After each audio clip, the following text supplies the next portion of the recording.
So we appreciate you guys coming. I'm Darlene Chapman with ILLINOISouth Tourism. We appreciate you guys coming this morning. It's a little early, but we'll try and make it worth your time. So Tailored Media, this is Kevin and Eric with Tailored Media. They're here to help us learn about digital marketing. It's done a lot for us. We started working with Tailored Media with the racetrack probably 5-6 years ago. Yeah, 5 or 6 years ago. And our relationship has progressed, and we have enjoyed every minute working with Tailored Media, so much to the tune that we started working with Tailored Media. As many of you know, we have added a digital component to our Tourism Times and our Visitors Guide this past year. And we have seen wonderful results from that. I worked at the Bureau for 18 years. And when the when the Visitors Guide first comes out, we see, 2 to 3 months, we have a pretty steady traffic of people wanting the Visitors Guide, sending it out. We are 6 months into the printing of the Visitors Guide, and because we've added that digital marketing component to our marketing, we are still sending out an average of 60 to 70 of our Visitors Guides on a regular basis each week. We've never done that before.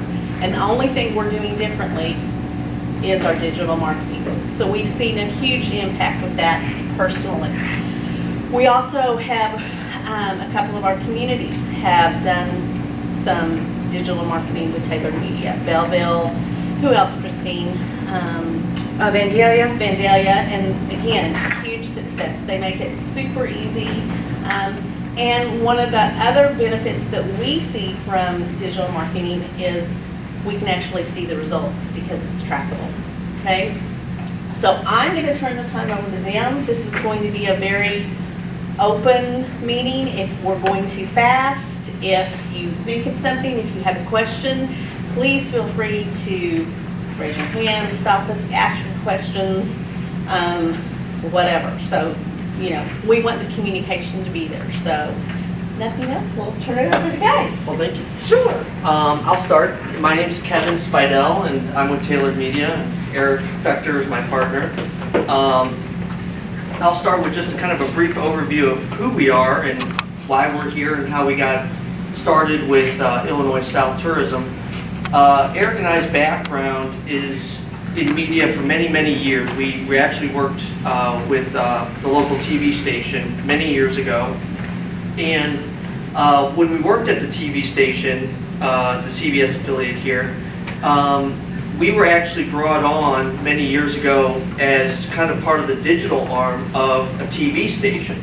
So as we worked in that environment, we realized a lot was changing, and this was a decade plus ago. And even that far ago, things were changing very fast. So we were the digital arm of the CBS affiliate. We noticed so much was changing, so many things were evolving very quickly, and then the demand from our customers was moving from a lot of traditional to digital, and we just kind of realized that was escalating very fast. So many years that we worked there, a lot of our customers were converting from traditional to digital inside of that place. We also realized that the company that we worked for wasn't evolving fast enough.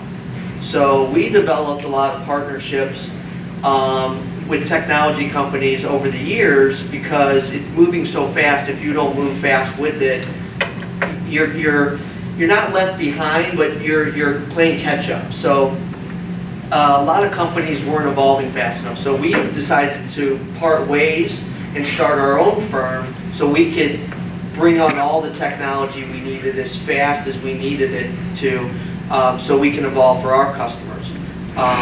So we started Tailored Media. We've been growing ever since. We work with all the top technology companies in the world. We have a lot of direct relationships as well, and that's one of the benefits of us and working with ILLINOISouth is that working with us, we work very directly with Facebook, Google, Roku, data partners like Oracle. So we have direct relationships.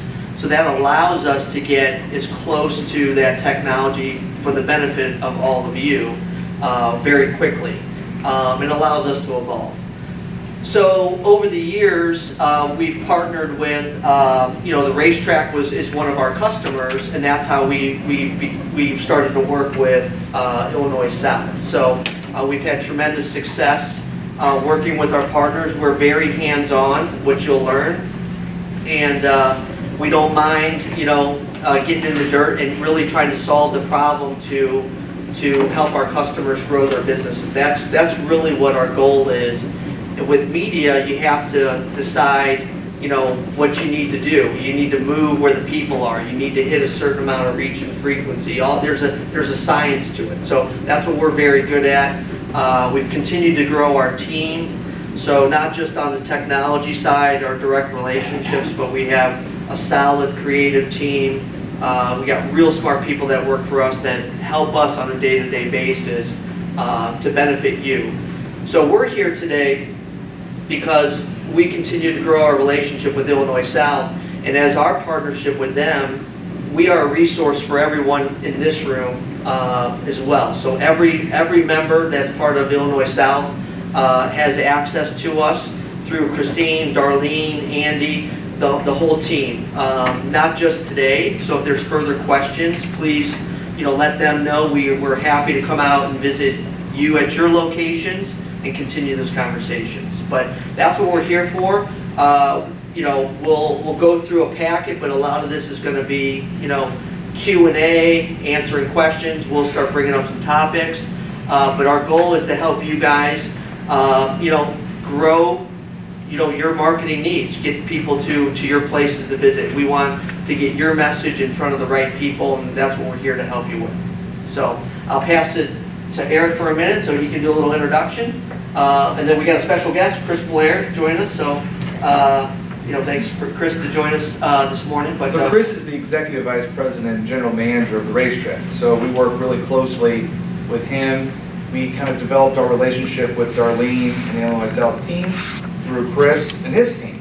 So we've done bigger and bigger and bigger things each and every year. We'll get to one of my favorite portions is the creative, and talk about a little case study of how we've massaged the different medias and gotten to this point and grown and filled those stands every year. So in the last 8 days you had 100,000 people at this racetrack. So it's a really cool thing to be a part of, and I think we can do things like that on scale for each of you. So that's what drew me to digital first. At first, they're just like, you're the young kid at KMOV, so you have to do digital. So you're like being your parents' IT department. So what I grew to love about it was, at first, the capabilities.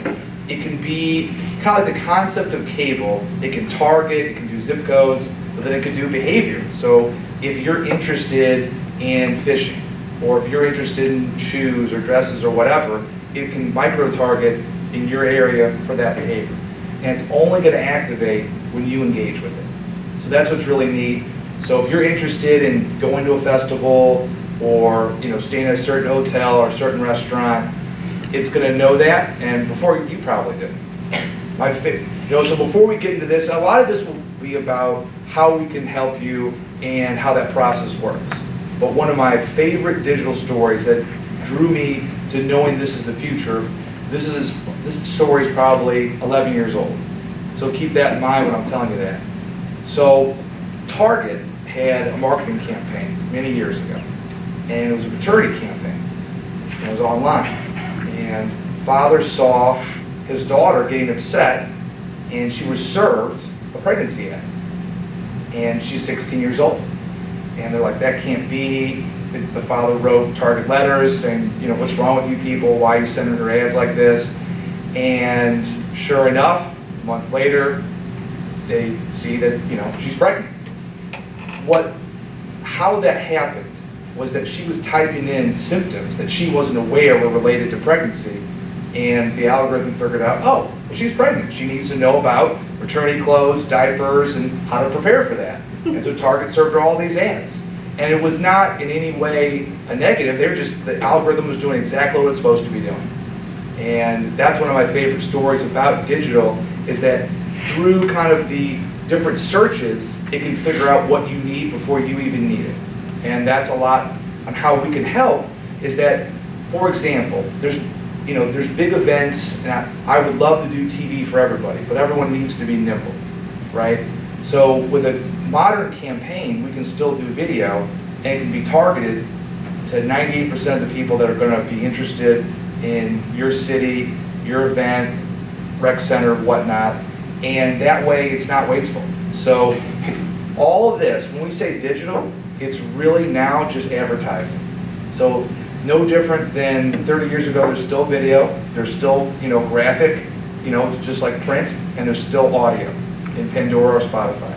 Nothing's changed, just the medium. So I'm a fisherman, so I like to say to Christine and Darlene, I like to fish with a fish on. So as things evolve, then we'll migrate with it.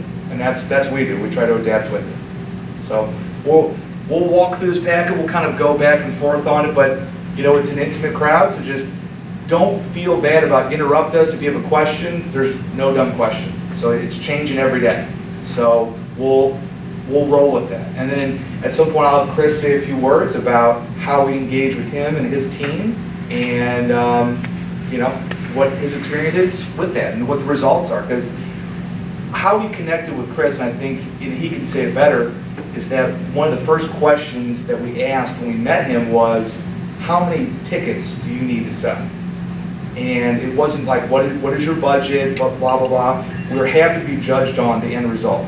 So if you're selling tickets to your event, you're selling cars, you're selling appointments to a law firm, whatever it is, we will work backwards from whatever your goal is and be happy to be held accountable on that. So from there, we'll begin the show.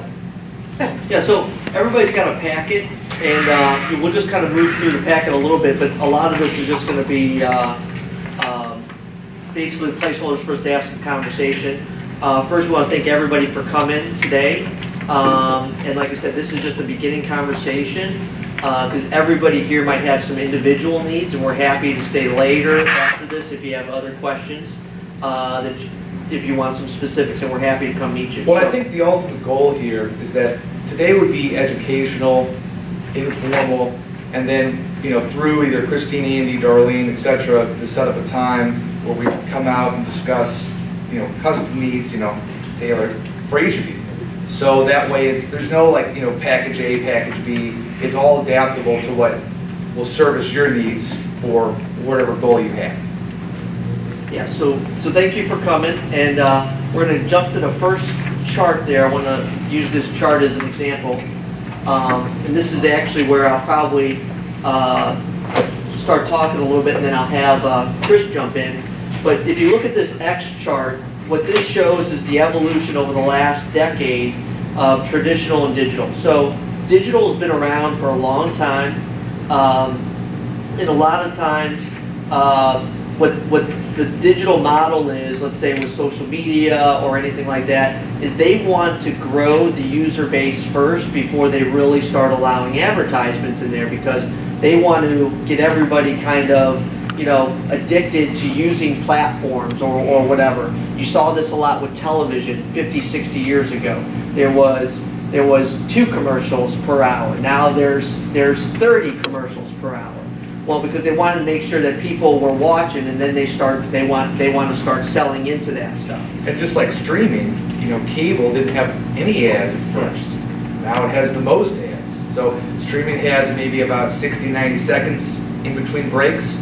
Then it'll be 2 minutes, 3 minutes, 4 minutes. So it's all this the same evolution, just a different delivery medium. So if you look at this chart, the black line this is time spent with media, traditional versus digital. So when you're advertising and you're trying to spend your money wisely, you want to follow time spent. You want to follow where the people are, right? The people are consuming a media. That's where you're going to invest your money. That's where you're going to start to advertise. So I'm going to toss this to Chris, and when we met Chris a couple years ago, we started working with the track. They were doing a lot of things, And then over the years, a lot of the stuff that we've done with the track has evolved, and it's very similar to this chart. And I'll toss it to Chris a little bit to explain, like, kind of what he was doing 5-6 years ago before we met to some of the stuff we're doing now and how it's changed and effectiveness and stuff like that. So Yeah, I'll go ahead and give you the whole testimonial speech There you go. if you guys want. So, about 10 years ago, I was working in Las Vegas, working with an agency out there. They had the complete plans, and they would kind of spoon feed us all the information we needed as we were going along. And through a lot of it, I kept trying to figure out, okay, the more money we spend, the more money the agency makes. So are they really looking out for our best interest? Because what they wanted us to do, if we spend $1 million, they're making more money, and I never felt like they had our best interest at heart, because it's all based on how much you spend.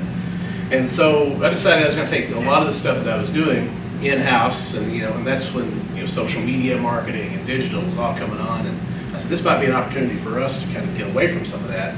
So I bought a copy of Social Media Marketing and Digital Marketing for Dummies and started reading through it, because I at least wanted to be able to go into a conversation with these people and not be completely clueless. So that was a big part of that. So I ended up moving here, working with an agency who, same business model, it's all about how much you spend. And when I would ask them questions about digital, social, I got the deer in the headlights look, because they were clueless, because they were all based on, well, you got to buy cable, and you got to buy radio, and you got to buy TV. Okay, well, let's try this. How do we do this? They had no idea where to go. So a local cable service provider, which I won't name, they create this whole new digital department, and you got to meet with us, because we're going to tell you the latest and greatest on how you're going to market digitally and how we're going to get you on social media. So I had a meeting with them over here at the golf course. We sit down, and they bring in the sales guy who has been selling cable for the last 20 years, and before that, I don't know, he was selling something to dinosaurs. That's the only thing I know. And he's in there, and again, I'm asking the same questions, and I keep in mind the book's a few years older. He's clueless, but he brought somebody who said they knew what they were doing. I said, okay, I'm going to do a test run, and it's mainly for the Cartplex. How can we market the Cartplex? And by the way, we're going to give you an event also. And I think it was one of our first NASCAR truck races. So I said, here's the campaign, here's the idea. It was all built around Father's Day. It was a Father's Day promotion. And they come back to me with, here's what we did for you. Here's the amount. Here's the number of impressions you're going to get. And here's the list of the places that we put your stuff. So I'm looking through the list, and it's like collegelacrosse.com or lacrossetoday.com. It's something. I'm like, okay, well, number one, I know stock car fans, and I know people who go to the Cartplex, and I doubt that there's any of them are going to lacrosse.com before they make the plans for the weekend. So, okay, they've completely missed the boat on that. I let them do their campaign. I looked at the results, and that was the other part of it. Look, show me the results. How many rides did we see at the Cartplex? How can you guys gauge the success? They never could give me any answers. But for me, it was kind of like the same thing. It's like buying cable TV spots. You write a check for $50,000 for a cable campaign, and you think your ads are running at 2 o'clock in the morning on whatever channel it was, or they're popping up where you want them to be. And then the big thing I started seeing there too was, I didn't have cable, I had DirecTV at the time. Other people I knew were cord cutters, and I started asking people, do you see our spots? And they're like, well, no. I started doing a survey of everybody here at the office. I think we only had like 30% of our people were cable subscribers. Other people were, DirecTV or the cord cutters. So our spots were getting missed there. So, okay, I said, well, cable's a waste. What are we going to do next? So we were working with NHRA, I believe it was the next year, and NHRA was working with a company, Paciolan, which is tied to our ticketing system. So it was the ticketing company connected to a digital marketing platform. So you would think you'd be able to easily track results of where you want to get, and that you could get immediate results. So we were like 2 or 3 weeks out from the event. Ticket sales were going okay. And it was at that point where I had to make a decision. Do I want to crank up the volume on our ads to go after more people, or are we okay? What are we looking at? So I make a call on Wednesday to Paciolan's digital team. Yeah, we'll get you the results. Okay. I'll wait. It's Friday afternoon, 5 o'clock. I've got to make a decision because I'm missing out on so much. I called the guy again, he says, yeah, we'll get it to you. And they shoot this package over, and I start thumbing through it, and I started noticing there was a couple of pages that didn't have their logo on. And I'm like, well, what the heck is this? And I'm reading at the bottom of the page, I'm like, I've never heard of this company. So, we're going on, and I started making a couple of phone calls to people saying, why is this page set different from all the other pages? Well, in their rush to get the information to me, they hadn't doctored up that page with all their fancy logos. And I come to find out, Pat Yolen was buying their service, what they were selling to me, they were buying it from somebody who was buying it from somebody else. So the end result, I was like the third guy or fourth guy in line that was actually getting something. I'm like, okay, by the time everybody's taking a piece out of this, I'm the one who's suffering. I'm not getting the most bang for my buck. collegeacross.com. College, and I probably was getting collegeacross.com too. And they didn't have, so you had all these people that were just going through this process of motion. It's like one order taker after another order taker after another order taker, and there wasn't anybody who was really direct. So I started talking to a friend of mine. I'd met these guys once before, and I rolled in. I said, listen, here's the deal. Explain this to me. How did this work? How did we miss the target? And who are all these people that are in the middle? And that's when they sat down and they said, okay, well, when you get to the end result, you're dealing with this guy who's on the same level as us. So we can cut out the layers of where we're going to go. So I'm like, okay. I had a couple of rules. I said, when I want my results, I want my results. I'm not going to wait for a couple of days. And if I call you at 7 o'clock on a Saturday night and need to know something, I need to know something. That happened. And it happened. I did that the first week just to test them. Yep. So we got ready for our next campaign, and I said, here's what I want, here's what I expect. Take it, run with it. And something came up, and I did call them at 7 o'clock on Saturday night. I can't remember what it was. Yeah. I got the call back. It was a test. They did it they called me back within 30 minutes, which on a Saturday night is pretty good. But what we were able to do is, then it got to the point where these guys were almost giving me too much information, where I couldn't get any information from the other people. Now they're giving me all this information and explaining it. I said, okay, just let's dumb it down for me on how's this helping me sell tickets. And that's where the whole line of what's your end result, what's your goal. So that's where we have to sit down. And the number of times, and with most media buyers, again, the first thing, I call them up and say, okay, we're having an event at the drag strip. This is the date, First thing, what's your budget? Okay, they want to know what the budget is. And then they'd always come back and they'd say, well, we could get us a little bit more. We could do more if you did this. Here's the rate. And it is always the same stations and no creativity, no promotions or anything. And so when we first went into this relationship, they were just going to handle the digital for me. And then I got to the point where I'm like, why am I fooling with the other people? I'm just going to let these guys run with it. And if anybody's noticed the last couple of years, when we have our IndyCar race weekend, it's kind of hard to ignore us because we're everywhere. And the great thing about that, we've cut probably 33% of the ad budget of what we were doing on some of those events. I say that's the money that we were taking and we were just throwing it into the air by buying cable TV and some of these other things. So, my testimonial is, and the only reason I'm here this morning is because I see results. So I don't get up and give props to people unless they actually deliver. These guys have delivered for us, and a big part of our success the last couple of years is the fact that when we're spending the money, we're getting the results that we need, and we're really, really pleased with everything that's happening so far. So Yeah, and Chris, we appreciate that. And then one thing that Chris touched on was kind of the evolution of when we started working with you is a lot of what they were purchasing has evolved with us kind of massaging the strategy, and now we're a digital first operation. exactly. There's still some traditional media purchased here and there based on the need basis, but with whatever you do, you have to have the digital first approach, because otherwise you're missing it. And that's what this chart's so key Well, on. and every event, and they have numerous events, has a completely different budget for different reasons.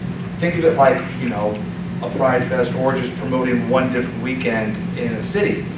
What's great about that is we're spending less money overall, but he's hitting more people that are interested. Exactly. That's, I think, what we can bring to the table, so we can, I call it, squeezing the turnip. So we get every last drop of that budget to be effective for you. And the reason why we can do that he touched upon, which is our vendors are Roku and Facebook itself. There's no middle people, we don't have another company, we are the digital company. I mean, other agencies like that are traditional, like the TV, radio type broadcast, will call us. And we'll book digital for them, and they'll put their logo on it, and sometimes they forget, like his story. You know, it's the white labeling of it. But this is very open. We have a great partnership with Illinois South, and we do a lot of big things for them, for the racetrack, for other cities, and we'd love to do all that for you guys, and we'll talk about how that can be effective at really any level. So everything has value at the right price, and I think that will work really well for everybody. That's one of the things about the digital piece too, is we sit down at the beginning of the year and we start taking a look at events that are within 4 or 5 hours of here, most of them. If there's a NASCAR race in Kansas City, we're geo-targeting that particular area. Indianapolis Motor Speedway near the 500, there's 350,000 people, boom, we're gonna target that, we're gonna target the downtown hotels, all the different things that are going on. So that we can What about, like, Midnight Madness? And even with the Midnight Madness, what we do with it, we started targeting people who have the interest in particular types of cars. If we know there's other types of events, if there's a concert going on the other side of the river, we'll target that concert the week before, just to try to get those, because we know they'll have a similar interest. So we've started narrowing all that down, and it's a matter of these guys do their homework, they know how to punch the stuff in that pulls up similar interest. And our Midnight Madness events have grown dramatically. Our even participant levels on the drag strip for a regional or local race, you wouldn't think about it because you think everybody's already in tune and this is what they're focusing on.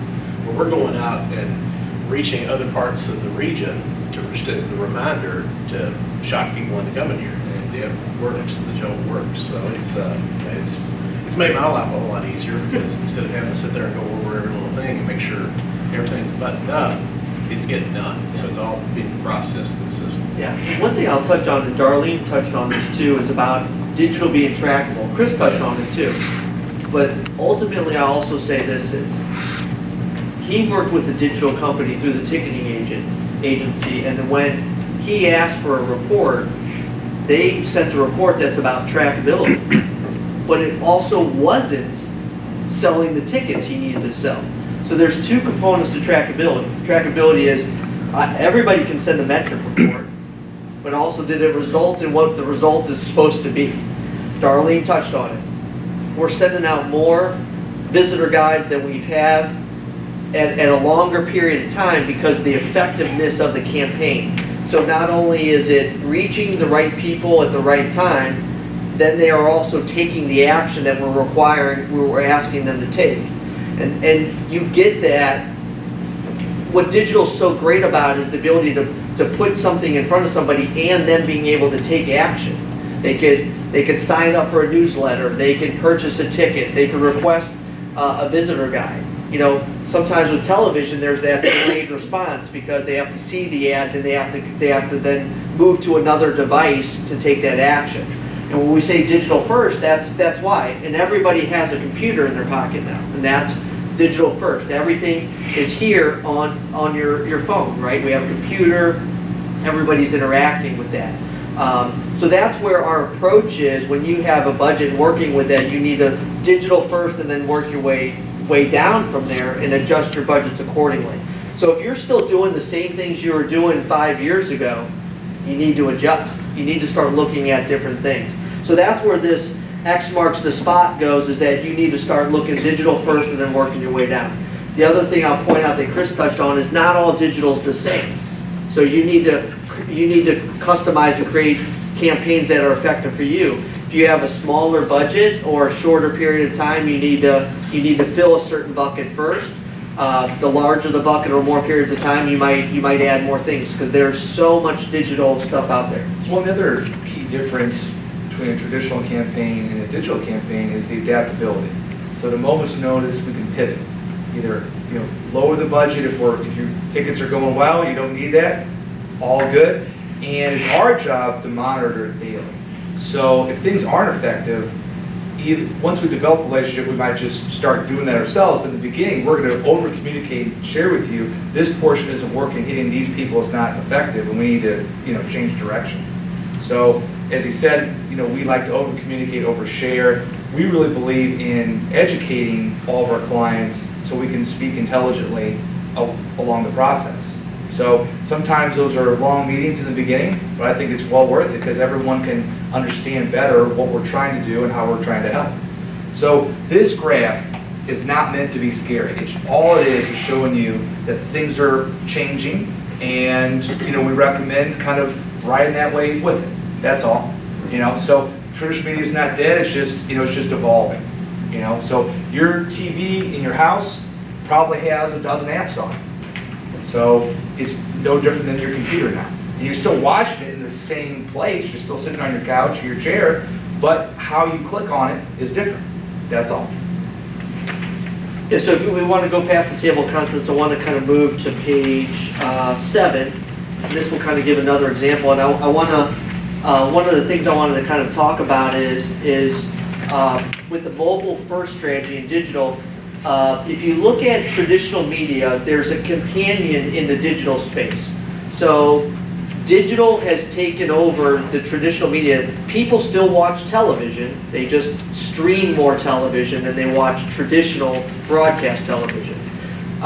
People still get news, so they still read the news. They just don't read it the same way. They might not read it from a newspaper, or they might not go to their local broadcast and get it, but they're reading news somewhere. A lot of times it's on their phone.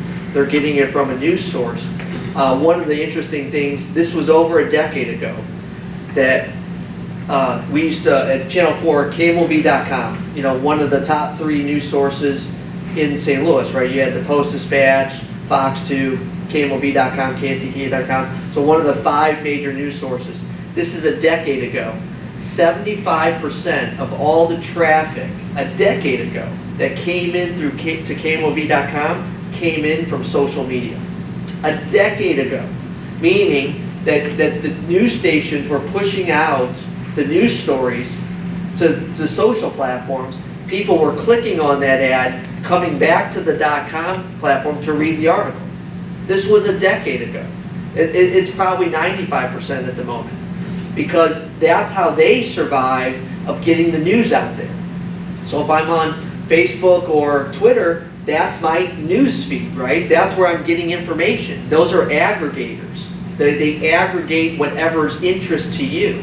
If you follow CNN, or if you follow Fox News, or you follow KSTK, you're going to see that stuff coming in there. You're getting that content. That's why they're such a strong platform. So if you look at slide 7, that will go to my point is, if you look over the last couple years, you see continued growth. And one of the arguments will be is that people will say, well, not everybody's there. Well, yeah, that's exactly right. Not everybody's not everybody's got on to digital, but that is so far and few between nowadays. It's unbelievable.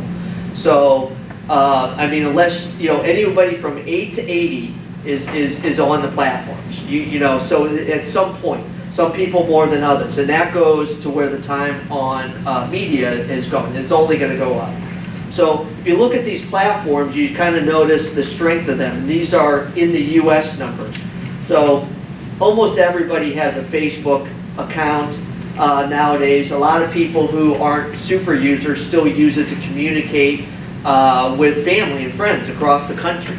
A friend of mine, he's late 60s. Was a late adapter to social media, but he has his wife's brother's son is in the military, and that's how they communicate with them overseas. They use Facebook Messenger. That's the only way they can really communicate.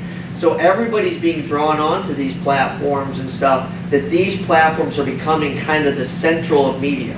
That's why these are the largest companies in the world, right? They're controlling content. With that, they also have the ability, with so much data, to target all the behaviors on those platforms. You don't have to serve something to everybody. You're serving it only to that interest. So if somebody lives in a specific geographical area and they meet these requirements of behavior, you can reach them there. So because of the capabilities of the data providers and these different tech companies, what would take you normally, let's say $10,000 to reach all the people that are interested in your particular event, you could spend $500 to $1,000. So what he was saying is basically, let's say we want to target a certain group of people, it has to be that behavior, and then it also has to be in that geo, that it only runs if they activate it. Like a radio or TV ad, that ad is going to run at 10:07, whether you're getting a sandwich, going to the restroom, doesn't matter, it's going to run. This way, you know it ran, and whether they clicked on it or not, that impression was served 100% to the person that you intended it to be served to, and that's the radical difference. The other thing here is, think of these no different than channels, like channel 5, like NBC, CBS. People are like, if you duplicate all, these are US numbers, this would be, like a billion people. Well, obviously, people are going to be on 3 or 4 of them. The bedrock is Facebook. Young or old, rich or poor, black or white, most people are on Facebook. But then there's other niche groups, like some people in a certain demographic will be on Instagram. Some are super users on Twitter, And then all of a sudden, this is why with digital, you almost have to be comfortable with being uncomfortable on not knowing what's going on at any moment, because it changes so quickly. TikTok rose dramatically out of nowhere. And you have to be able to pivot very quickly and just go where those fish are. And then there's a lot of fish there, and it freaked out other tech companies like Facebook. They've adapted Instagram, almost a total revamp, just to compete with TikTok. So, and as you see, some of these are losing people. Twitter and Snapchat. Snapchat might, completely fold here in a year and a half. It'll go from being a titan to nobody that quickly. So empires are going to rise and fall a lot faster than they used to. That's the other difference with digital. One of the things that we talk about, and Chris can talk about this, so he has a social media team here, and what we're talking about is some of these platforms, there are companies out there now that don't have a website anymore. They don't even need it. They'll create a Facebook page, that's the website, right? Why do I need to build and invest hundreds of dollars a month in operating this website if really I can get all the information to my customer on a Facebook page? Well, there's 2 lanes of traffic there. There's the organic lane and then there's the paid lane. So one of the misconceptions with Facebook is that you're going to be posting on your page. Well, posting on your page is an organic post that only reaches so many people. It only reaches people who are following you or connected to you. And even if they are following you, it's pay to play for everything. Yeah. So you have to pay just to boost, just to get to your own people. Yeah. So the goal there is you still want to give that information out to people who are following you. They'll come back to that resource, hours, what's happening, specials, all that. The track has 87,000 followers on Facebook, but we still have to buy a lot of advertising. That reaches a lot of people just through organic. And he has a team here that posts regularly. But those are people who already know about the track. You're going to have zero growth if you don't get outside of that as well, right? If your only strategy is to focus on that and build that and not go outside of that to grow that and grow your events or grow your following, that you're missing it. That's like a website, right? Just because I build a website doesn't mean anybody's ever going to come to it. So it's about reaching new people, and it's about making awareness at a certain frequency so they have interest. We've grown the following naturally because we've grown the audience for the track. So probably 5 years ago was at 60,000 followers. It's now 87,000 followers. But that we had 100,000 people here over 8 days. We don't have 100,000 followers. There's a lot of people that will never follow your page. They just don't care. But they'll come here. They'll buy a ticket. So that's where you have to understand the difference and the misconception of just managing a Facebook page doesn't help you grow. It really is giving information to an already audience you have. And you do have to engage that audience. So that's where that comes into play. And then, like I said, we have all kinds of strategies. So we can put advertisements in front of people that have never heard of your event or your business yet, and that's the goal of that. So it grows that. And one of the other extreme benefits is, so we'll have campaigns. So his director of ticketing will email us people who have renewed or not renewed. We can have a campaign and creative generated just for those people and offer just for those people, and a separate line of creative that only targets people who are completely new, and it's a totally different offer. So that's the other benefit is you normally would have to combine those offers or just have some one generic offer. No, he can have one thing for $35 for one person and $40 for another person if they're not new. So that's the other benefit that can help him or help any of you adapt to whatever you need to do to hit your goal. And one of, I don't know if anybody in the room is familiar with, a couple of years ago, there was data breaches and liabilities with social media and stuff like that. So one of the benefits of our company is all these major platforms decided that they're going to put all that liability on a third party. Well, we become that third party. With our connections with Oracle data and our partners with Facebook, we become that third party. So we have the ability to pump in data into Facebook, which makes it different than doing it on your own, or we're large enough that we are able to connect all the pipelines. So whatever the target or the behavior may be, we can do that. So for instance, here at the track, we might connect and run a campaign that's people who have purchased a racing ticket in the 5 states around us. So we already know who are purchasing tickets to other racing events around the country in those areas, and then we create a campaign just for that. Chris's team will also send us their database, and we're able to connect that database to all these platforms and only target those databases. People who have purchased tickets from them in the past will receive a special offer. So we might run a dozen different campaigns for the same race because we're running it based on different targets. Well, think about it this way. So if you guys have an event, and let's say it's a craft beer event, well, that's going to be a lot different than a wine event or, just a family event. And like for Chris, the people that come to NHRA versus NASCAR versus IndyCar really is the, wine crowd versus the beer crowd versus the moonshine crowd.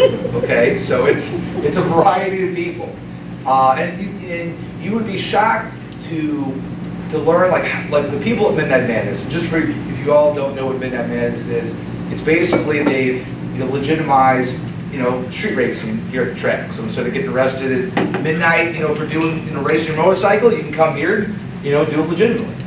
And all sorts of people will come to that. What's so weird is that my dad works at Panera's headquarters in Sunset Hills. One of his colleagues, she never talks about it. She's 50 years old. She comes every single time. You would have never known that. And if you try to, force it on the what you think are the right people, you wouldn't have shown her that ad to get her interested. So we don't try to outsmart the algorithm. We go where it takes us.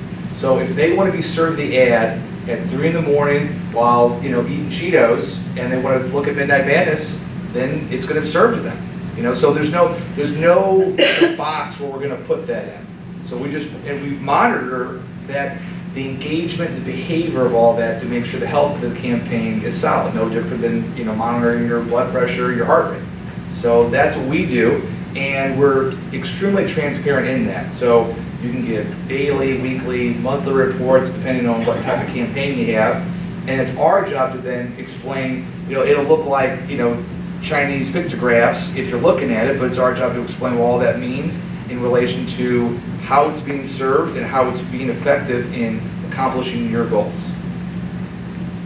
Yeah, and having an open relationship with everybody we work with, Illinois South, or Chris at the track and his team, open communication, because if we're halfway through a campaign and we need to adjust, we can adjust. We're very quick to make those adjustments if necessary, or creative. That's the other thing. We're very good at creative.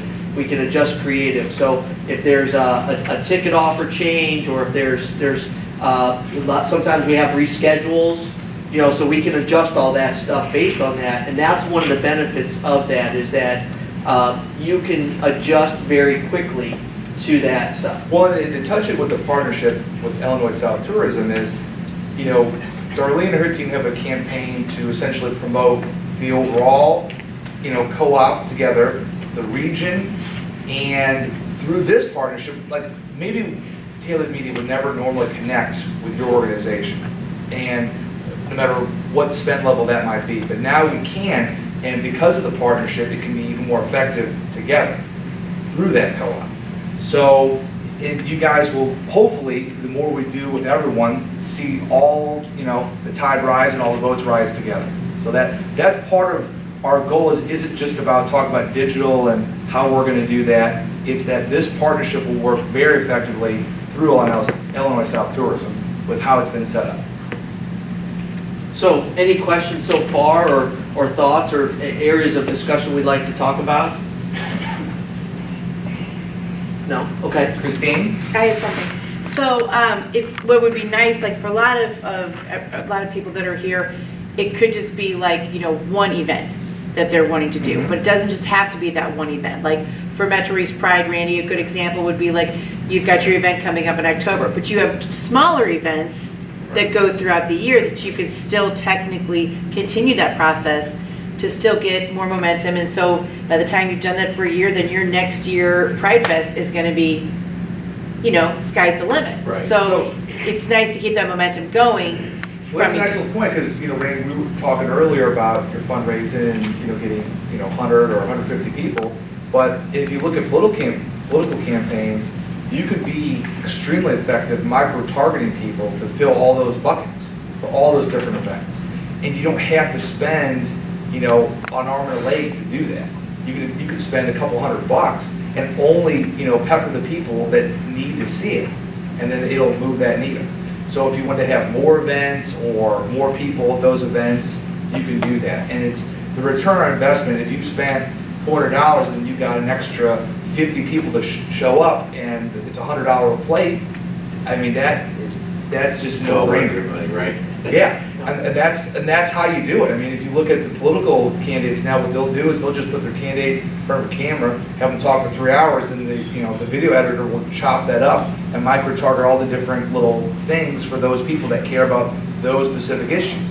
So, and like at a Rexplex, if you're interested in baseball or hockey or just swimming, you can only focus on those people, and then that way those teams sign up, or just those organizations.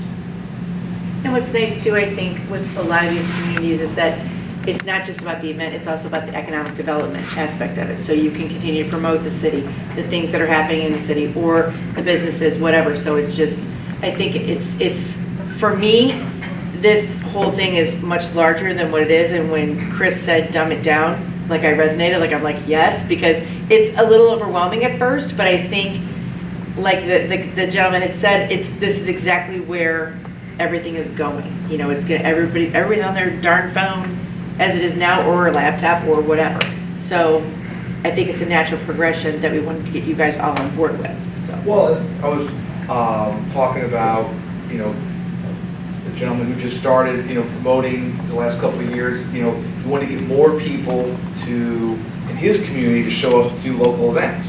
Well, that's something you can do. You can have a campaign that only targets local residents, but then you can scoop up people that either are just blowing into town or regionally.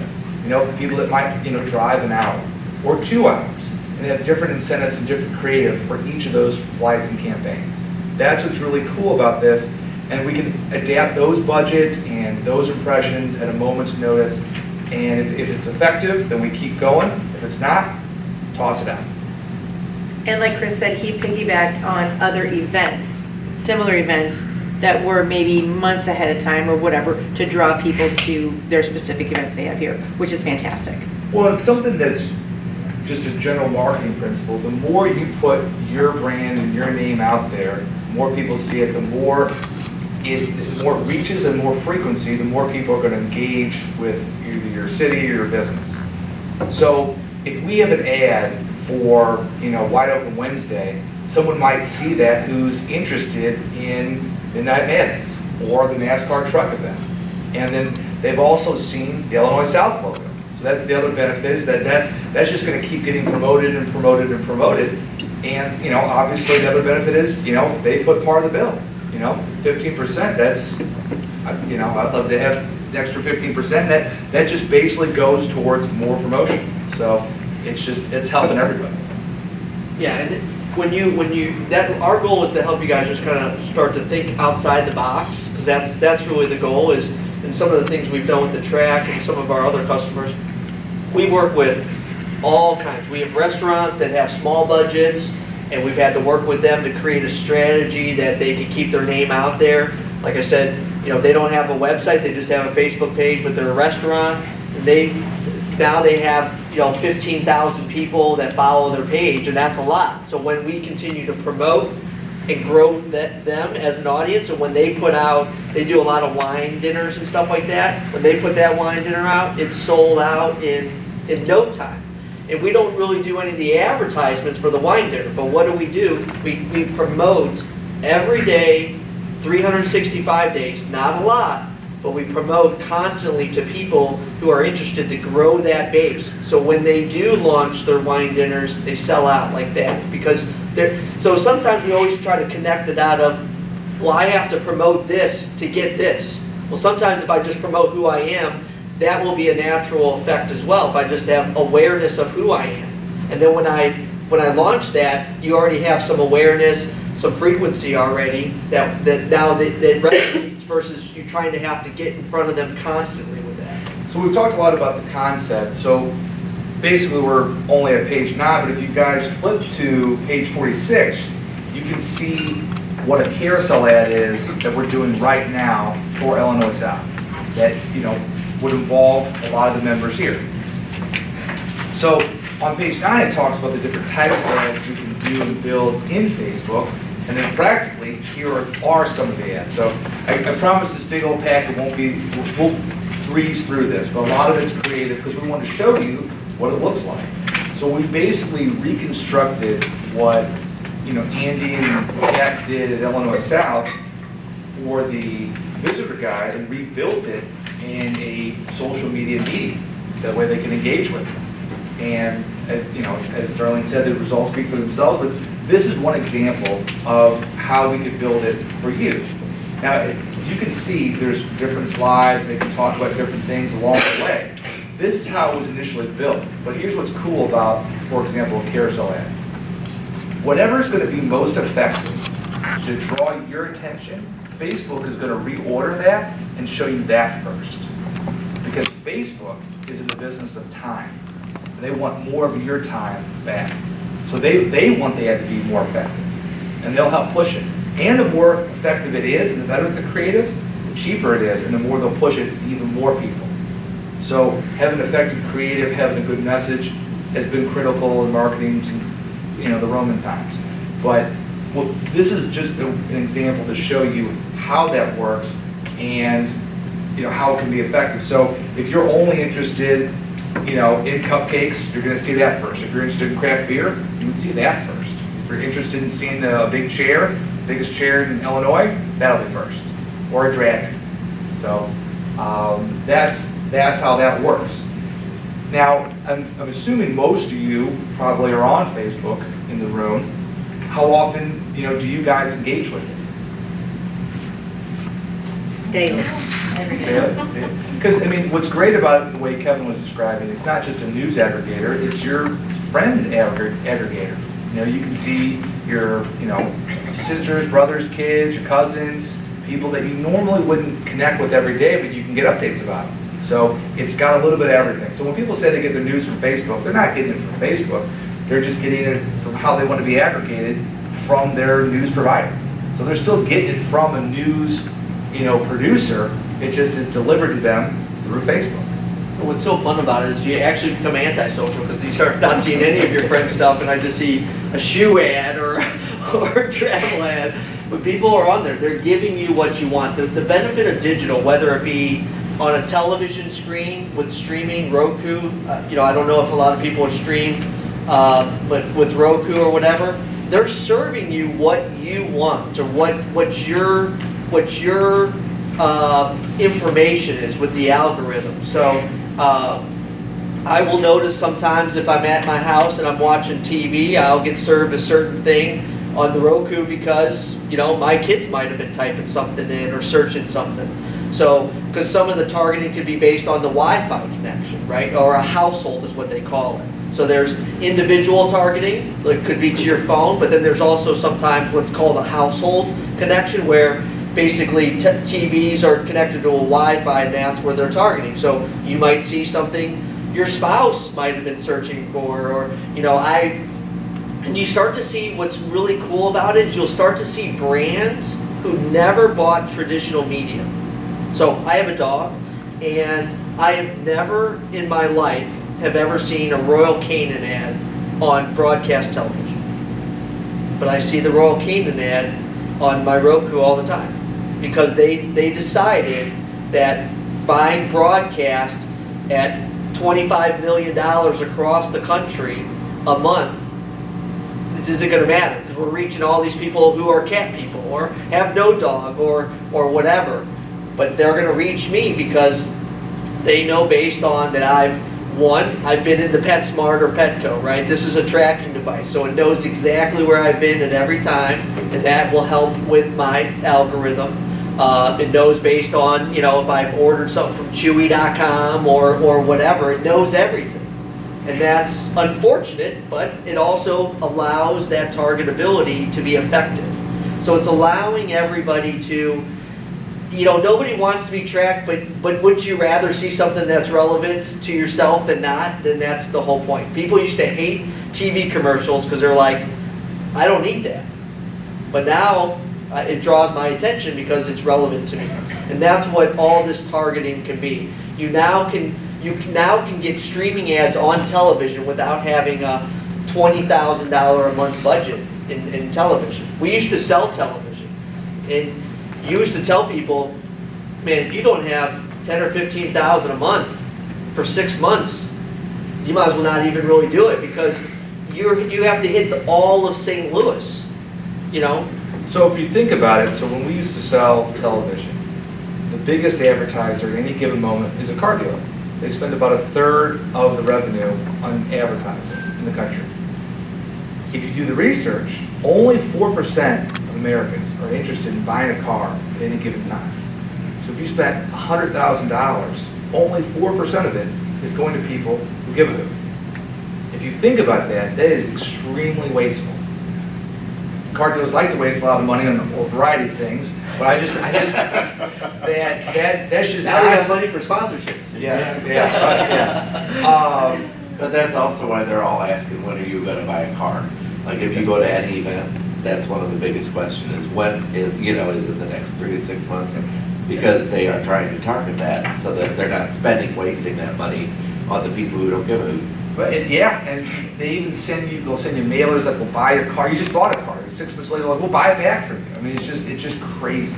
Yeah. So what we try to do is just completely eliminate that and just get to what do we need to do. And part of why I wanted to show you the creative is there's going to be 200 different ways to serve an ad to somebody digitally or social media. Whether it be video, whether it be a graphic, whether it be an audio ad, and we will build all of that for you. So people probably ragged on radio a lot the last few years, and that's dying. Well, now it's had a big resurgence thanks to the smart speaker. So what's happening is that people still desire that local content, and they're getting it delivered through the smart speakers just to their jukebox. So the benefit of that is through bigger things like intercom or Hubbard or whatnot, all that inventory is now part of what we call the exchange. So I can target it behaviorally, I can geo-target it, and pretty soon the TV companies are going to do the same thing. They're going to plug their inventory in, they're going to have no sales staff, and all of that will be no different than an ad on YouTube. And you can see it now with billboards. They're going to slowly and methodically, they're going to convert all 1,200 billboards in St. Louis to digital. And then every second, they're going to have something, and it'll all be paid for. And someone like me or Kevin or someone in Timbuktu or New York can book that at any time and put the creative in, and there's no one I have to call. It's all transparent. And that's how that's the evolution. That's going to happen a lot faster than you think. And because of these devices, those will be targeted specifically. They'll know you're driving down the road. I mean, when I'm driving here, right? I know how to get here, but I can type into Google Maps, and it's like I'm just driving. Google knows exactly where I'm at, knows what time I'm going to get here, so it knows every billboard I'm going to pass. And eventually, those will be connected and it's going to change based on the people driving through that area. That's how sophisticated all this is getting. But what that's allowing is everybody to be efficient, right? Only people who have an interest or the criteria which you're trying to target are going to get served at. So instead of buying a billboard for $5,000, you might be able to invest $500 and have the same effectiveness because it's more targeted. Instead of buying $5,000 in television, you might be able to buy 1,000 of it through streaming, have the same effectiveness. So that's where all of this is going. So this is just to challenge our thought process of what each one of you are currently doing with your either event budgets or your annual budgets, and rethink that. You gotta be digital first, and you also, the thing we're gonna challenge you is that you can't just be digital and think you've solved that problem. It's way more specific. I asked Christine the other day to kind of share some of the previous digital campaigns and stuff like that. And you can't just like buy digital and then say you've checked the digital box. That's the problem. You have to say, well, there's all of this digital stuff here. What's the best for my specific need? Do I need to be on social media? Do I need to be streaming? Do I need to be buying, search ads? Do I need to be buying, what do I need to buy that's digital? Then that's where your strategy goes. So that's what we're here to challenge that thought. So and you create those strategies around that. If you skip ahead to page 27, I want to go over some of the different forms that are just available in digital advertising, whether it's us or any other company.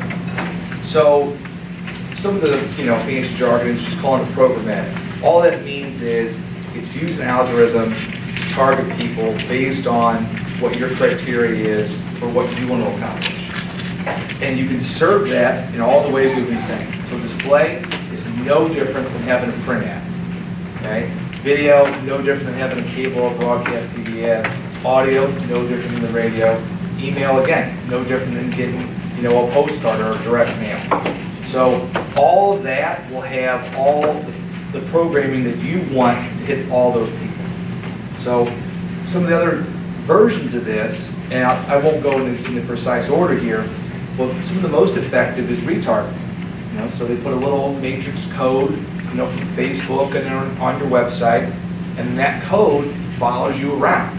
And then we'll know if you're interested or if you clicked on the ad or never clicked on it, saw the impression and went back to the website and purchased something. Never clicking. But because we're able to track all of that, you'll know what portion of the campaign is effective or not effective. And you don't have to spend that much money at all, but it's the most effective portion of digital. So, and that's the retargeting portion. So on page 28, there's what's called OTT. All that means is over-the-top television. In layman's terms, that just means they're going to serve a video ad on what you would consider a traditional TV, but through digital. And it'll still be targeted, it'll still be geo-targeted.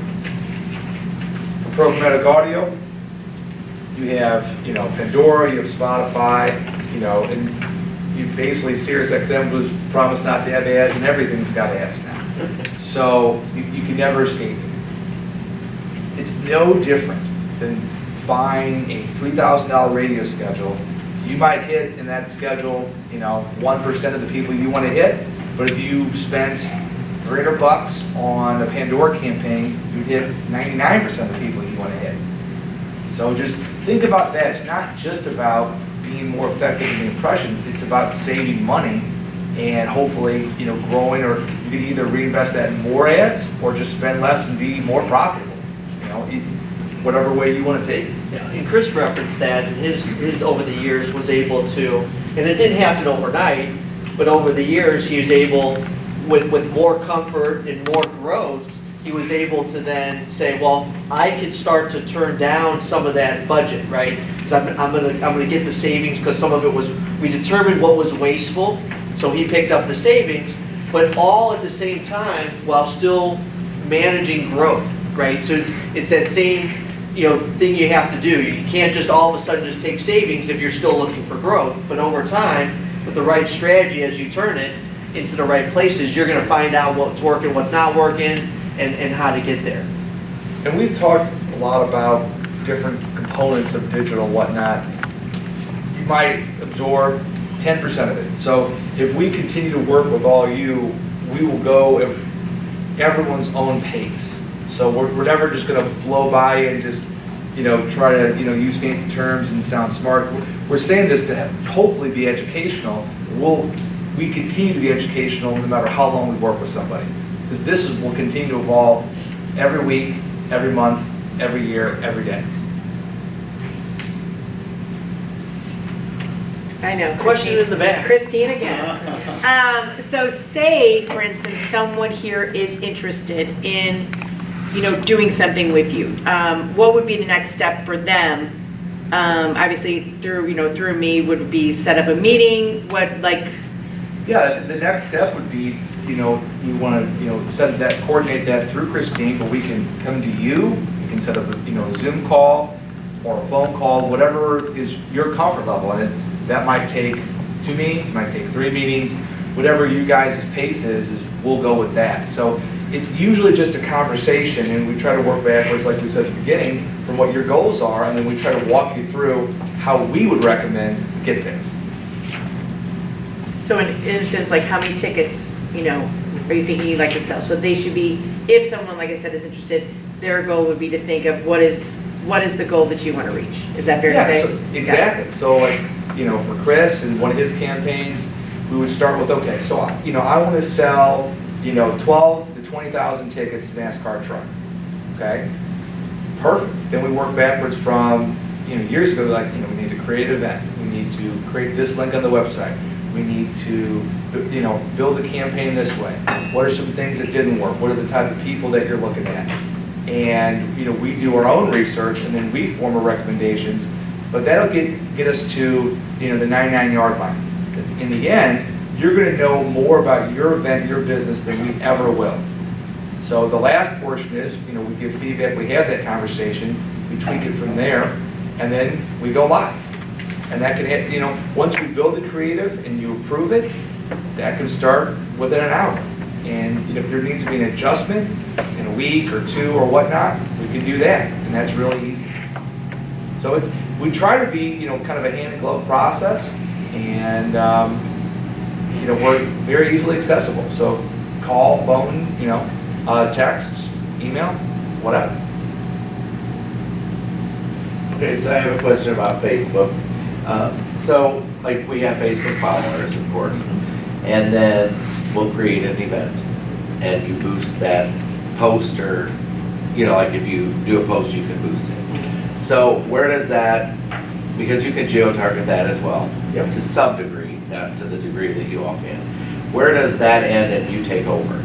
Are yours the paid ads after you boost a post? I mean, does that replace the boosted post, or how does that all fit in? It can amplify it, or we could boost your event, but we could also run an ad for your event.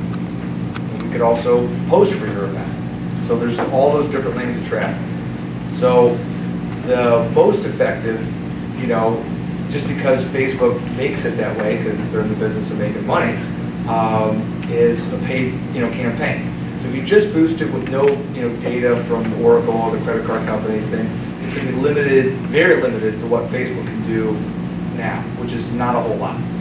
But you kind of pump in that pipeline the way Kevin's describing, and now you can target to, the fine detail of what you need to accomplish. And that would be the major difference for working if you just try to put your own credit card and do it in versus what we can do. Yeah, so anytime there's money, whether it's a boosted post or a paid ad or whatever it is, that's always considered a sponsored post. So Facebook is very clear to the consumer. They try to hide it, right? It's a little small up there, right? So if you don't know the business, some people don't, they actually just think it's part of Facebook. They don't understand the difference. But they're very clear of a disclaimer that whether it's a boosted post and anytime there's money against it, it's always considered a paid advertisement. Boosted post, what Facebook has done a couple years ago, because they got in that trouble with all the data breaches and the liabilities there, they removed that. Now, Facebook still collects data on everybody, right? Based on what you do on your Facebook, not on the page, but like what I interact with. So they can collect some of that information, they do. And you can target some of that in the back end on your boosted posts. But that is only limited to that information. What they did a couple of years ago is they removed, many years ago, all the data providers were in the back end of Facebook. But because of the data breach, they removed everybody. They said, not gonna happen. Because they didn't want the liability. They didn't want to be going to court every day fighting some data breach. So they removed everybody and they said, now you can only pump in that data through what's called a third-party approved data provider, which we are one. And then we have data providers that we work with that we pump all that information in. It just then takes it to a much more expanded level of targeting beyond just what Facebook collects. So we can then collect based on credit card data, based on shopping interest from Amazon, based on all this other stuff that we can then connect. But then in the Facebook terms, we are now liable for the accuracy of that information. So they can then say if they ever get in trouble, it's their fault. So that was the biggest change over the last couple of Another years. added benefit of going through ILLINOISouth Tourism is that, Darlene is collecting that data in Western, overall, Eastern, and Central as well. So we can utilize that to help with your guys' campaign, which normally would require a year's worth of data and money that you would spend. Well, now, because your membership in their organization, you're getting all that benefit immediately. So it's, again, saving you a whole bunch of money. And that's not really just because of us, it's because of the partnership with ILLINOISouth Tourism. The other great benefit is of that partnership that, I know Andy's going out and getting video and photos for everybody. Those could then be used for B-roll to create great, effective visual mediums, because all of you have basically something that you want someone to see or hear. So because they're collecting all that footage and we can repurpose that to create an ad, it's even more effective. And one thing that we'll tell you too is, based on that, is because the track used to do a lot of that when we first partnered with them. They did a lot of, they create a Facebook event. And you should still always do that. Always create those Facebook events. Because like I said, that platform is like a website. So people come there for that information or whatever. The track used to do a lot of that too when we started. And like I said, it's going to get you from here to here. But our goal is to really help with the growth and expansion. And that's one of the major differences, is that if you said, hey, this is what we're doing, we'll say, okay, well, that's good, keep doing that, or no, you should adjust here because you might only reach this much, or you might reach that. So that's where our expertise came in and say, we're going to consult and say, this is where the strategy, or this is where growth is coming. So we have tools also to help us kind of pull kind of audience sizes. We kind of can get some ideas based on that, based on geographic locations, based on the data that we have. That's why sometimes on a large scale with Chris and his team, if we're trying to sell 40,000 tickets, there's a formula we can start to put into place to kind of understand that we might need X dollars to reach that. If we want to try to hit 75,000 people, we would need this much more to reach that many people, because you have to reach people not just once or twice. It might be 8 times before there's the right amount of effectiveness, but then at 15 times it becomes irrelevant anymore. You now become wasteful. So that's where all that stuff comes in. And the principle of reach and frequency is exactly the same. So typically you need to see something on average 5 times to divert your behavior. Those 5 times could be, like for Chris, he still does traditional media. So one of them could be a TV ad, one of them could be an email, one of them could be YouTube video, another one could be a Facebook carousel ad. And then that person changes streams. So same thing here is that we would build you, let's say you had video content that Andy had that we could repurpose that. It doesn't have to be a traditional 15 or 30-second ad. Some people might want to watch, a 3-minute ad for what you have to sell. And maybe we run a 3-minute ad and they only watch 2 minutes of it, but then they divert their behavior.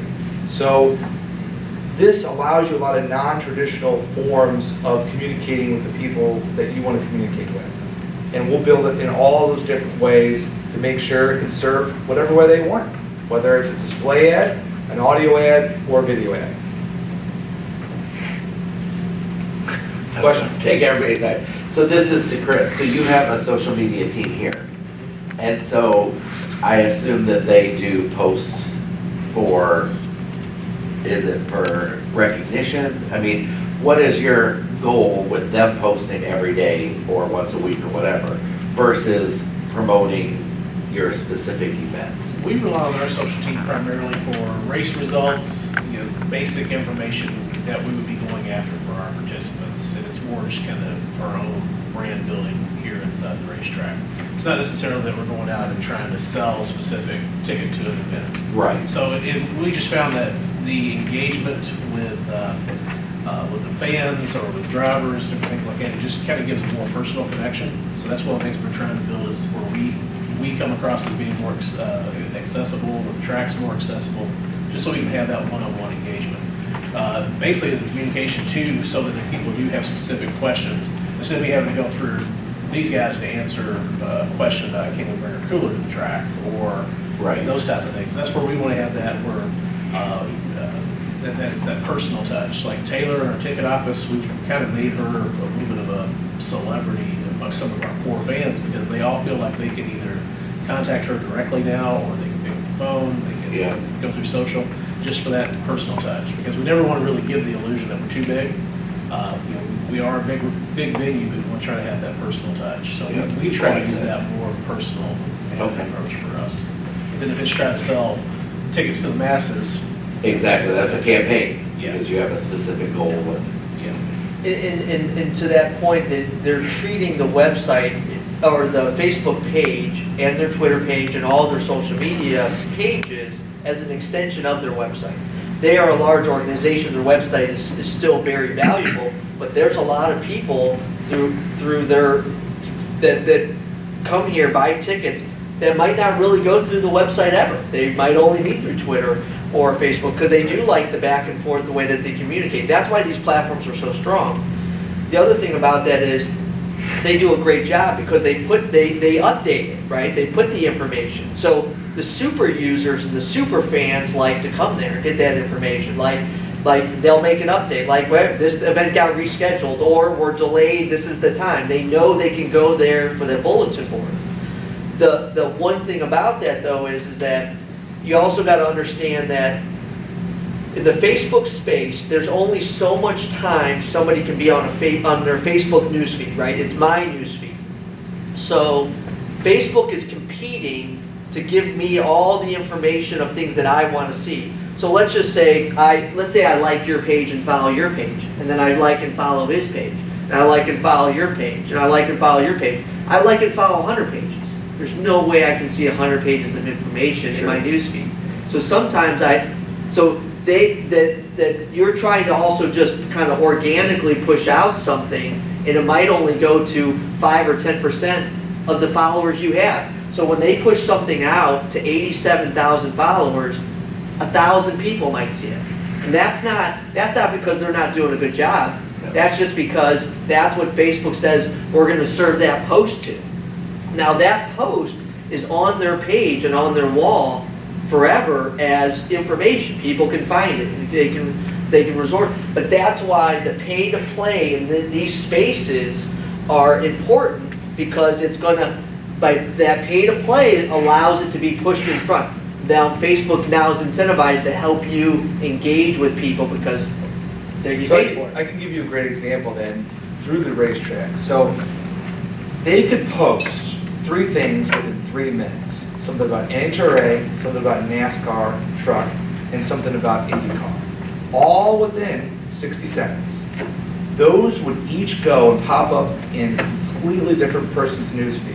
So the person who manages that account might think, oh my goodness, like I just posted 3 things, I'm wearing people out, this is stupid, I shouldn't do that, I should wait an hour, like you're swimming, you just ate something. No, that's ridiculous, okay? It's gonna be served to a completely different group of people. The one group could not care less about the other group. I mean, I've literally witnessed last year, 15,000 NASCAR truck people have a ticket all day, okay? Their race is at 11, they have a ticket to watch the IndyCar event 2 hours later. They take their cooler, they take their mullet, and they walk right out. They're gone. I literally I watch all the guys drinking Michelob and in polo shirts just walk on in. And they had a ticket to watch the NASCAR truck, weren't interested. Same ticket, didn't care. So it's just fascinating to me. So you can never overpost. Let's say your city or business has 10,000 followers. If you post about one thing, that group of people will care. And Facebook and their algorithm will predetermine that. If you post about something like a fundraiser versus your event, the event might cover everyone that follows you. But the fundraiser might only be the people in that little tiny community. Or if you post about basketball versus swimming, those are radically different groups or different age groups. So just know that whatever you're doing, it's only going to be micro-targeted to a certain segment. And the same thing is true for both a post and a paid ad. So just keep that in mind. That's kind of the funny story behind that, what they're getting to. So we had a person who was working with social media that graduated from college 7-8 years ago. Social marketing, that's the whole deal. And in their mind, it was still the old Facebook. Because those of you who had Facebook back in the good old days of 2009, before all the ads and all that stuff, you post something on there and it's going to pop up. If Scott Winter's on and I post something, Scott's going to see my post, or whoever it may be, because you naturally think they're one of our followers, they're going to see it. So this person was operating off of the older mentality, and things have changed so much they just couldn't comprehend it. So like, you can't post something every 15 minutes because you're going to wear people out and they're going to tune it out. I'm like, no, that was. I want to go back to my old Social Media for Dummies book. That book was thrown away. There's a revised edition, and everything keeps changing. And that's one of the things.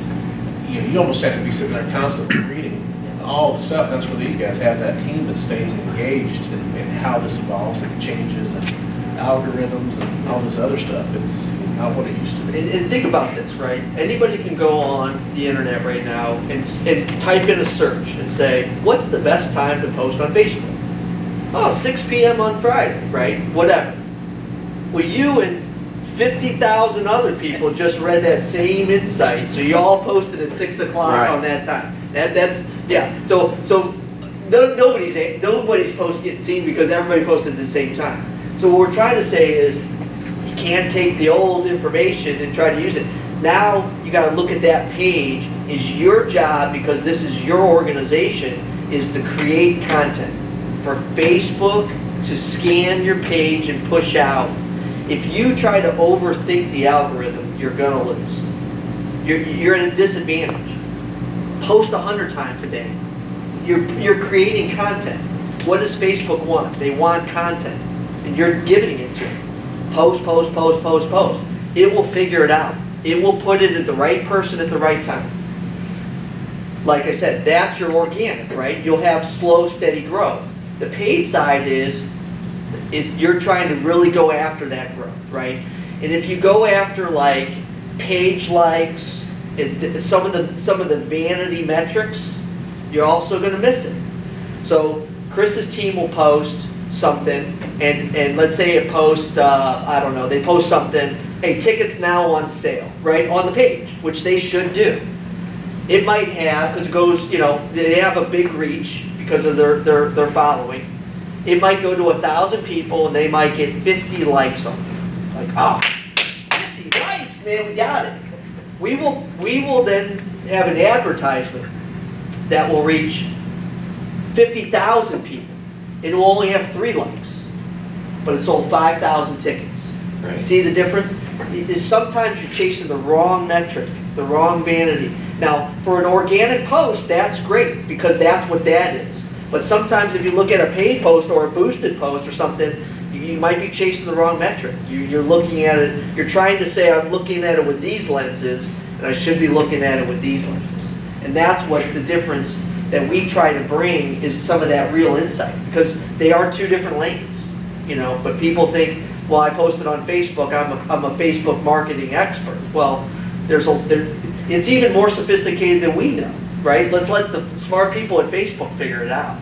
It's our job to be as efficient with marketing budgets, get the right place at the right time, and let the system work, you know? So just be cautious about some of those vanity metrics, because sometimes that's all they are. Well, and for this to be the most effective, it requires a good give and take in the relationship. So Chris will be very candid about like, this stinks, or this needs to adjust. I mean, if the baby's ugly, you know, you need to tell us. You know what I mean? So that's what we need. So a good healthy relationship. And to Eric said it earlier, Chris knows racing more than we'll ever know. Yep. So we might build an ad, and then he'll say, no, you know, that's not that audience. You need it to be a little bit more raunchy, or it Well, needs to be a little we bit put more a car clean. in for like a completely different like type of event, because you know we don't like, I don't know the nuance of like that tire versus the other tire, you know what I mean? But his team does, and those fans would. We know how to get to those people, but he knows that aesthetic that we'll never know all of that. We'll never know your business as well as you do, but you know we'll get you in front of those people very effectively. Yeah. So any other questions? We want to try to be as broad, because everybody probably has different needs, and you have different campaigns and different budgets and different strategies, and we're welcome to continue any of those conversations. But any other questions or Well, topics? I mean, I might ask a question. So, can you guys envision a way that you guys each individually would think this could help promote either your business or your city? And if you can, I think, you know, we can help you. I'm going to assume everyone's thinking yes. Everybody's quiet, I'm done. Any more coffee? So, like, our thing is, so I'm president of Metro East Pride, so we support the LGBT community. And so we have a Pride Fest in Illinois, not nearly as big as St. Louis, but still growing every year. And so what we're trying to do is, we've really never put any advertising behind it. So we've grown the event from 3,000 to 15,000, but with advertisement, we're able to grow it much larger. And so our challenge is, like, we'll post stuff on Facebook, not through any of these media, but just a Facebook post. And then they'll say, well, I didn't know you had an event. And we're like, okay, well, not everybody's on Facebook, we get it. So we have a website, we have Facebook. But we also have a huge need in the community for teens, because teens don't have parental support. Teens are the ones coming out and need support. And so my gut is that Facebook isn't for teens, because when you say Facebook to a 17-year-old, they're like, what? Yeah, I think my parents have that. And so then it's like, okay, Facebook is good for building the event, but now we're targeting teens. So what next social media is it? TikTok, I think, is weird, but that's because I'm 57 years old. Right?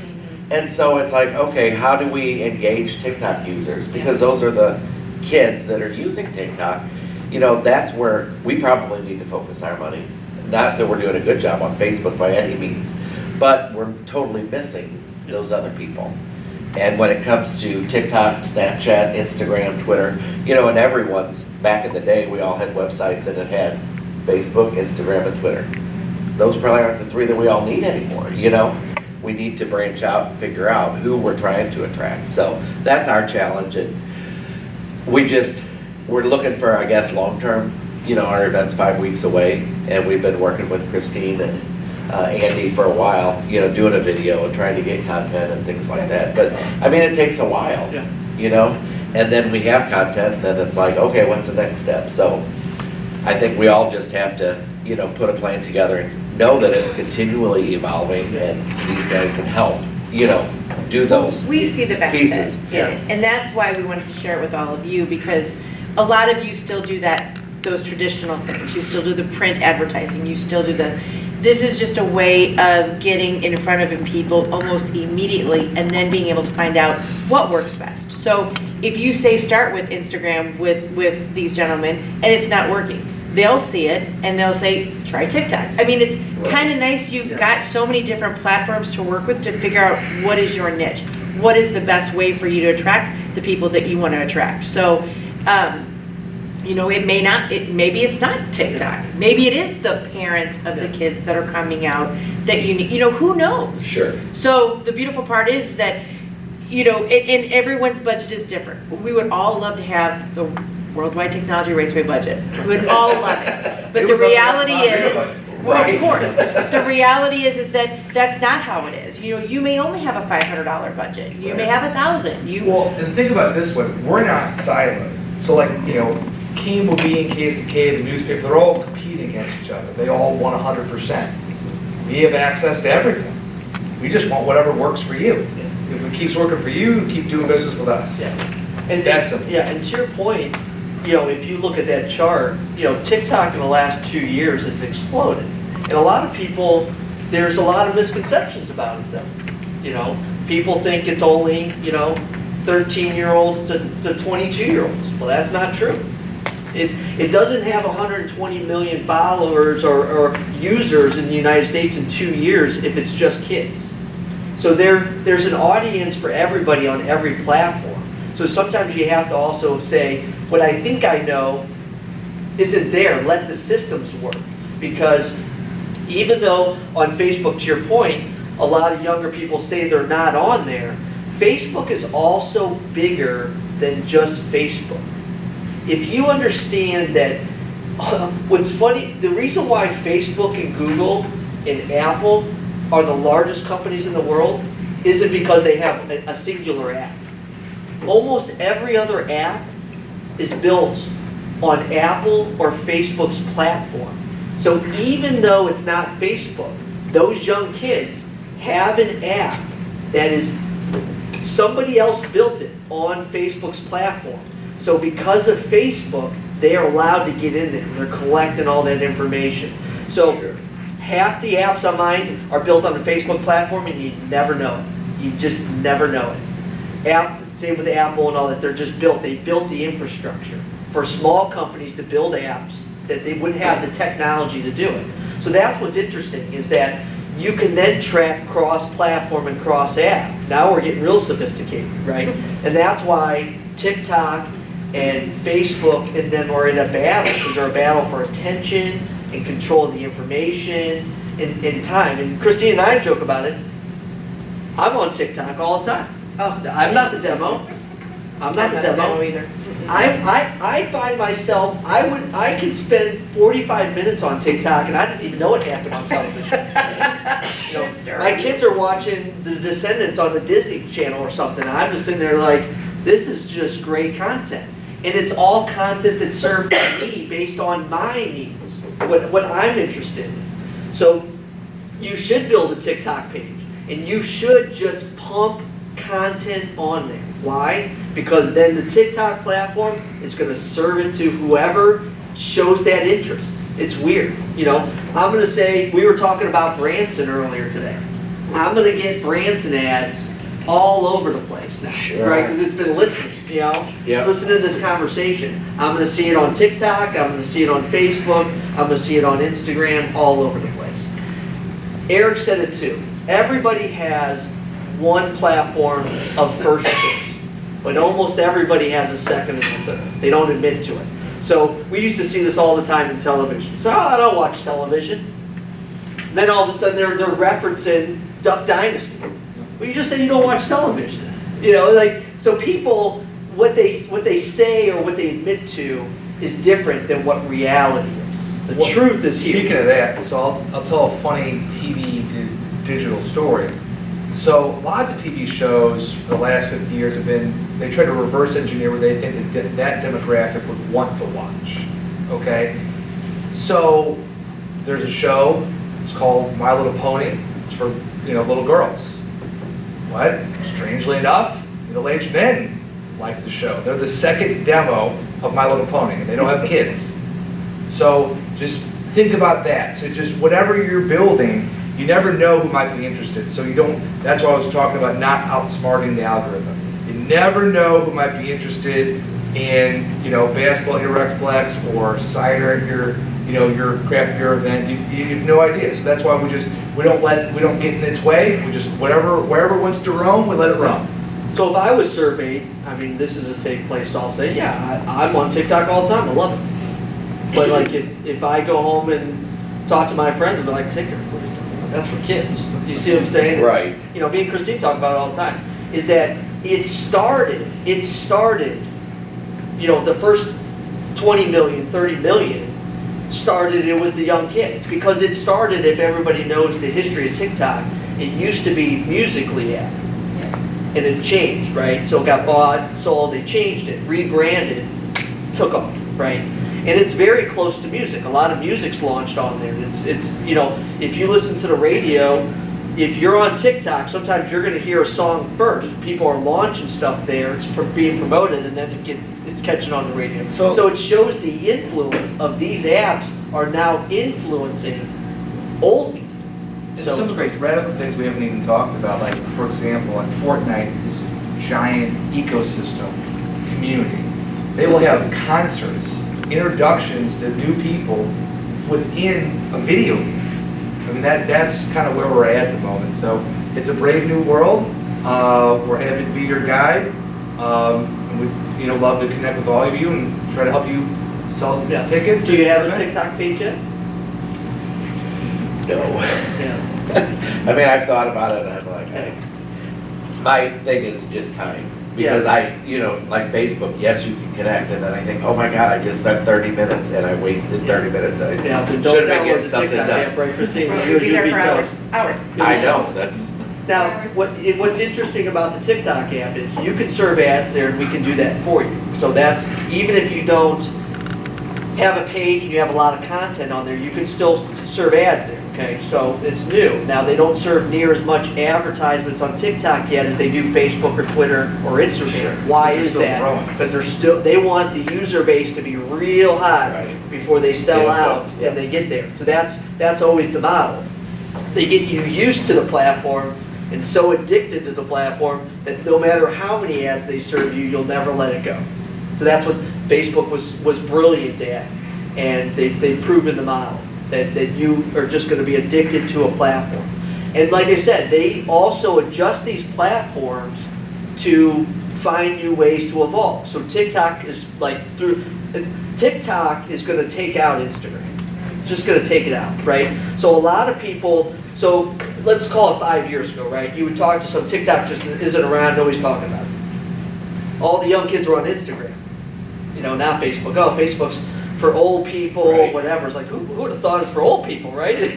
Old people aren't even on their phone, so it was kind of contradictory, but they're like, oh, I like Instagram. Well, Instagram's owned by Facebook. So you are on Facebook, you're just on Instagram. You're on The an kid arm, version, you're right. on an arm of Facebook, right? but that's why Facebook buys them, because Yeah. they're like, wow, that's a whole new Correct. market that we have to control. But if you also look at the metrics, Instagram isn't growing. Because who's the big competitor for Instagram? TikTok has been destroying it. Because it's video. Everything's going video content. It's becoming easier to create video content. This is a video recorder. I can create great content on here, and I can produce video instantly, right? So video content is king now, and that's what TikTok was built on, right? Instagram was pictures, right? It's beautiful, whatever. So they had to create the reels to try to compete with TikTok, and it's just not really competing because they missed it. They were slow. Everybody was hoping that Trump would boycott TikTok and ban them, and they'd be gone. Well, it was too powerful. Everybody had it. So the numbers, they're going to continue to grow because of the video content there. It's consuming. These are the platforms that are also, we hate to say it, but are taking a big bite out of the traditional media, right?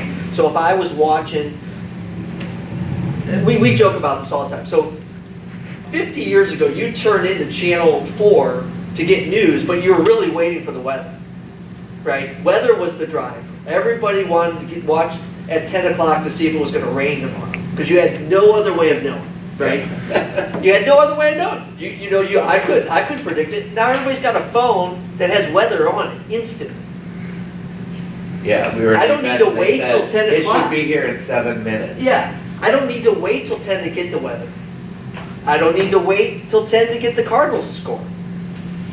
And to be honest, if I'm watching the news, I live in St. Charles, Missouri, and they're talking about Sunset Hills, or they're talking about Fairview Heights, Illinois, it's not relevant to me. They missed it, right? So this provides all the information that's relevant to me. If I have an interest in Fairview Heights and I live in St. Charles, I'm gonna get surf stuff. Because it's gonna know, it's either tracked me that I've been in Fairview Heights, Illinois, or I'm searching stuff about it. So all these things are relevant. So that's taking a bite out of what the value in those broadcast channels were for. So now you look at it as, news was a driver. It's not anymore. We can have news at our fingertips. So that's the same thing with the newspaper. I don't have to wait till Sunday to read about all the things that happen. I don't need to wait for that. So I can get that now. I can push stuff out on my Facebook page or Instagram or TikTok and get that information out to people. And one of the last things we'll leave with in the presentation is, we don't have to hit, like if you have a radio ad, it's gonna hit whatever that broadcast, spectrum is. But with this, we can target little pockets of people wherever you need us to. So you can be more effective that way. So we don't wanna, consume your whole morning, but we hope this has been very informative. We hope to continue the conversation through your, reps at Illinois South, whether Christine or Andy or whatnot. So if you have any more questions, let us know. We'll be around to talk individually, and we hope to continue the conversation.